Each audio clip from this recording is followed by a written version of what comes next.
Bonjour à tous et à toutes. Tout d'abord, une bonne année 2025 à vous qui nous suivez et qui vous intéressez à l'actualité cyber que nous proposons. Dans le but d'améliorer notre contenu et de vous proposer toujours plus d'informations, sachez que pour 2025, nous allons changer le rythme de publication de nos bulletins. Je vous en parle à la fin de cette vidéo.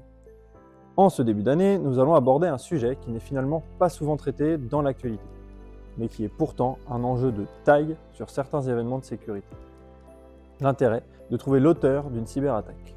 Nous aborderons les différents aspects et les actualités de cet enjeu majeur, et je vous ferai un point sur les incidents survenus en région et pour lesquels l'identité de l'attaquant a permis la récupération des pertes financières subies.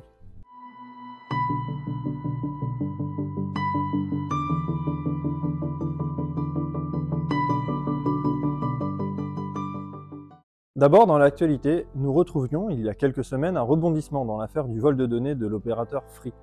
En effet, Free avait engagé une procédure auprès de la société Telegram, l'une des messageries utilisées par l'attaquant pour communiquer avec Free dans le cadre de la demande de rançon. Le but étant de contraindre Telegram à révéler le nom de l'interlocuteur de Free, de connaître ainsi l'identité d'au moins un des acteurs derrière le piratage. Nous reviendrons plus tard dans cette vidéo sur l'importance des opérateurs et autres entreprises de services numériques dans la découverte de l'identité de l'attaquant. Pour le moment, mi-novembre, l'identité demandée avait été révélée après qu'une ordonnance de référé ait ordonné sa divulgation pour les besoins des poursuites pénales. La réalité, c'est qu'il ne s'agit pas directement du nom de l'attaquant, mais plutôt des informations permettant de tenter de l'identifier. Le numéro de téléphone, les adresses IP et toute autre information utile pour l'identification de la personne recherchée. Dans cette affaire, pour le moment, aucune identité n'a été confirmée et l'enquête se poursuit. Mais si jamais l'identité était enfin trouvée, nul doute que Free ferait en sorte d'obtenir réparation pour le préjudice subi. Quand nous parlons d'identité de cyberattaquant, un pirate informatique s'est retrouvé sous les feux des projecteurs dernièrement. Nous parlions du piratage de Free, mais l'opérateur français n'a pas été le seul opérateur au monde à subir des fuites de données. À l'international, peut-être en aviez-vous entendu parler, mais les géants de la téléphonie et de l'internet AT&T et Verizon avaient également subi une fuite de données suite à la compromission de Snowflake. Pour en apprendre plus sur Snowflake, je vous recommande notre Cyberactu du 13 juin 2024 sur notre site internet. Je vous mets le lien en description et vous retrouverez notamment un article revenant sur l'ensemble de l'affaire Snowflake. Revenons à ce qui nous intéresse aujourd'hui. Un pirate avait été identifié et arrêté en tant que responsable de la cyberattaque, un Canadien qui utilisait le pseudo Judish. Mais peu de temps après, un nouveau personnage faisait parler de lui, Kyber Phantom. Il avait multiplié les ventes de journaux d'appels volés durant la compromission de Snowflake, notamment ceux d'agences gouvernementales, de la vice-présidente et même du président des États-Unis. Il s'était vanté de son implication dans les attaques concernées.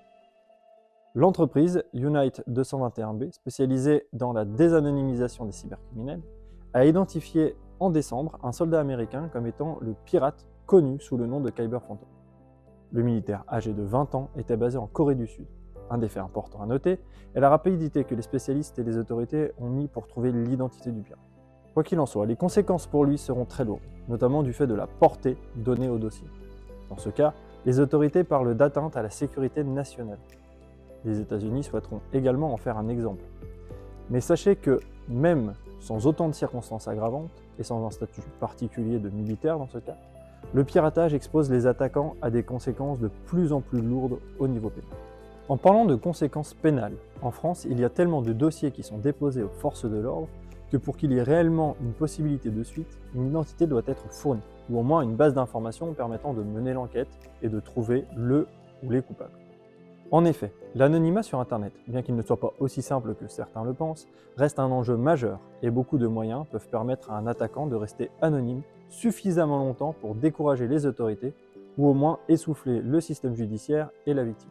L'enjeu pour les entreprises expertes en sécurité informatique et pour les forces de l'ordre, c'est donc de trouver rapidement des preuves menant à l'attaquant et mettant en lumière les méthodes utilisées. Pour ces affaires, et je rappelle que 95% des événements de sécurité informatique des organismes dans le monde sont des arnaques, l'Europe a mis en place le Digital Services Act pour obliger les acteurs se trouvant sur la chaîne de communication à partager les informations qui pourraient mener à une identification des acteurs malveillants. C'est pour cela que le pirate utilise des messageries comme Telegram, qui, jusqu'il y a peu, ne coopéraient pas avec les forces de l'ordre. Ces messageries sont ainsi vues comme un paradis pour les attaquants, car ils peuvent établir des communications avec leurs victimes sans craindre de représailles, sachant que les éléments connus de Telegram ne sont jamais révélés. Depuis l'arrestation de Pavel Durov, Telegram a commencé à coopérer. En 2024, alors qu'au cours du premier semestre, seulement 10 réponses favorables avaient été accordées aux réquisitions judiciaires françaises, au troisième trimestre 2024, c'est 210 réponses favorables à ces réquisitions. Et au dernier trimestre, nous atteignons le nombre de 673 réponses favorables.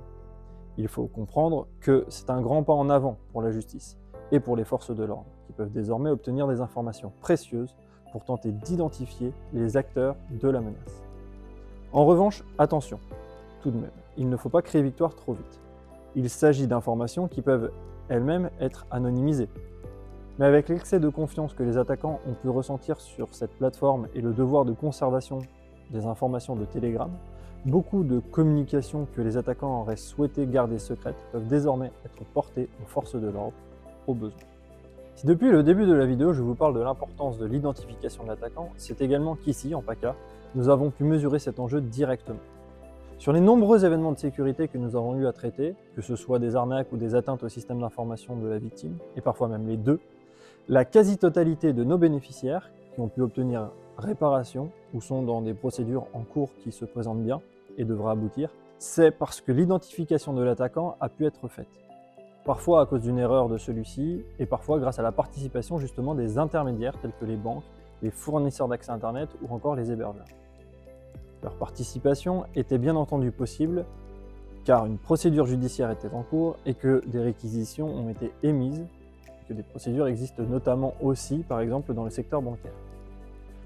Mais nous remarquons que la coopération a permis notamment dernièrement, dans une arnaque au faux conseiller bancaire, de récupérer rapidement une petite partie des fonds, mais surtout le nom de l'arnaqueur. C'est ce qui permet à notre bénéficiaire aujourd'hui de tenter de résoudre cette affaire en justice et d'espérer pouvoir obtenir un dédommagement. Dans une autre affaire que nous avons eu à traiter, les erreurs d'un attaquant ont permis à nos prestataires de remonter la piste et de pouvoir obtenir assez d'informations pour les identifier. Nous avons enfin également eu une avancée majeure sur un dossier d'incident où notre bénéficiaire subit depuis plusieurs mois une usurpation d'identité. Un arnaqueur avait ouvert un site en utilisant l'identité de son entreprise pour légitimer ses actions et vendre des produits qui n'arriveront jamais chez les victimes. Cette arnaque dure depuis très longtemps, notamment parce que l'hébergeur non européen ne coopère justement pas. Finalement, ce sont plusieurs dizaines de victimes dont nous avons connaissance et qui se sont fait arnaquer pour un montant total connu de minimum 50 000 € cumulés. L'avancée que nous avons eue sur ces dossiers est due au fait que la victime, une des victimes du site, a réussi à obtenir une identité suite à une procédure de rappel de fonds de la banque. Les autorités peuvent désormais avancer de nouveau sur ce dossier. Je viens de vous parler de la procédure de rappel de fonds. Qu'est-ce que c'est? Il s'agit d'une procédure que les banques peuvent employer dans certains cas pour rappeler les fonds ayant été transférés à un compte. Avant toute chose, je tiens à préciser que ce n'est pas magique et que des conditions doivent être respectées pour que ce soit possible. Ensuite, il ne faut pas non plus penser que toutes les transactions peuvent bénéficier de cette procédure. La procédure implique plusieurs étapes qui doivent être réalisées par la banque et qui peuvent prendre du temps. Les attaquants profitent souvent de ces délais de traitement pour retransférer les fonds. Car il y a des limites à cette procédure, et cela va dépendre notamment du type de virement qui est utilisé. Pour mieux comprendre, prenons l'exemple des virements SEPA et SWIFT. Les virements SEPA sont des transferts d'argent entre banques des pays de la zone SEPA. Ce sont 36 pays européens qui opèrent des virements en euros. Ces virements sont plus rapides, ce qui permet à l'attaquant, dans le cadre d'un événement de sécurité, d'obtenir les fonds en un jour seulement, et même plus rapidement avec les virements instantanés en SEPA. A l'inverse, par exemple, un virement international classique passant par le système SWIFT va prendre 3 jours. Nous avons pu remarquer que beaucoup d'attaquants vont alors ouvrir un compte dans une banque de la zone SEPA, faire des virements instantanés en un jour par le réseau SEPA, puis faire un virement international depuis leur compte bancaire en zone SEPA à destination des pays qui seront moins regardants sur les législations ou vers les néobanques en ligne, peu réactives aux fraudes.